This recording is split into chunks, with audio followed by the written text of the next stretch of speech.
দর্শক, BNP chairperson Khaleda জিয়ার শারীরিক অবস্থার সবশেষ অবস্থা জানাতে এভার কেয়ার হাসপাতাল থেকে যুক্ত হচ্ছেন সহকর্মী সাইফুল রিপন।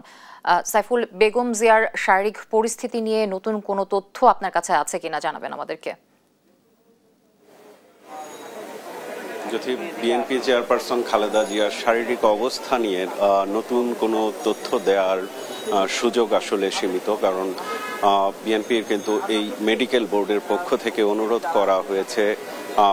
তারা যেই আনুষ্ঠানিক ব্রিফিং করবেন সেই ব্রিফিংয়ের মধ্য দিয়ে আসলে বিএনপি চেয়ারপারসন খালেদা জিয়ার শারীরিক পরিস্থিতি নিয়ে সার্বিক পরিস্থিতি আসলে তুলে ধরা হবে, এবং এর বাইরে আসলে অন্য কোনো তথ্য কোনো সূত্র থেকে যেন কোনো তথ্য ভিত্তিতে কেউ যেন সংবাদ পরিবেশন না করেন, এমনটি কিন্তু অনুরোধ আজকেও এই মেডিকেল বোর্ডের সদস্য এবং বিএনপির স্থায়ী কমিটির সদস্য ডাক্তার AZM জাহিদ হোসেন জানিয়েছেন। এবং তিনি যেটি বলেছেন যে বিএনপি চেয়ারপারসন খালেদা জিয়ার শারীরিক অবস্থা এখনো অপরিবর্তিত রয়েছে এবং তাকে বিদেশে নিয়ে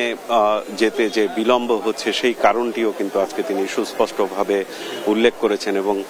খুব স্বাভাবিকভাবে একজন খুবই অসুস্থ একজন রোগীকে যখন বিমান উড্ডয়ন করে তখন কিন্তু তার শারীরিক পরিস্থিতির উপর যে উচ্চতা, সেই উচ্চতার একটি প্রভাব পড়ে, এবং সেই উচ্চতার চাপ নেয়ার মতো শারীরিক পরিস্থিতি কিন্তু এখনো বিএনপি চেয়ারপারসন খালেদা জিয়ার নেই। এবং সেই কারণেই কিন্তু বিএনপির যেই বিএনপি চেয়ারপারসনের চিকিৎসার জন্য যে মেডিকেল বোর্ড, সেই মেডিকেল বোর্ড কিন্তু চেষ্টা করছেন যে সেই সক্ষমতা যেন দ্রুততম সময়ে তার ফিরিয়ে আনা সম্ভব হয় এবং তারপরেই তাকে বিদেশে নেওয়ার চিন্তা করা হবে, এমনটি কিন্তু বিএনপির পক্ষ থেকে, দলের পক্ষ থেকে এবং মেডিকেল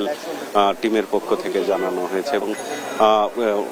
খালেদা জিয়ার যে ব্যক্তিগত চিকিৎসক ডাক্তার AZM জাহিদ হোসেন যেটি জানিয়েছেন যে বিএনপি চেয়ারপারসন খালেদা জিয়াকে বিদেশে নেয়ার মতো সামগ্রিক প্রস্তুতি কিন্তু সম্পন্ন করা হয়েছে এবং ইতিমধ্যে কিন্তু এয়ার অ্যাম্বুলেন্সও রেডি করে রাখা হয়েছে। কিন্তু খালেদা জিয়ার যে শারীরিক সক্ষমতা, সেই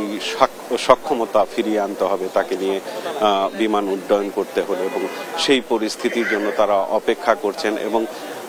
AZM জাহিদ হোসেন আরেকটি মেডিকেল বোর্ডের বরাত দিয়ে যেটি জানিয়েছেন যে যেটি আশাব্যঞ্জক, যে সাধারণ মানুষও যেই বিষয়ে আশা রাখতে চায়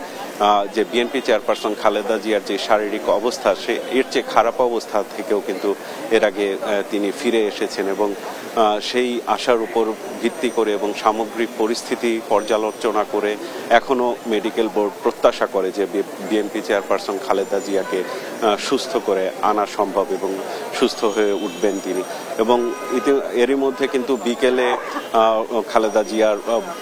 পুত্রবধূ এবং বিএনপির ভারপ্রাপ্ত চেয়ারম্যান তারেক রহমানের স্ত্রী জুবাইদা রহমান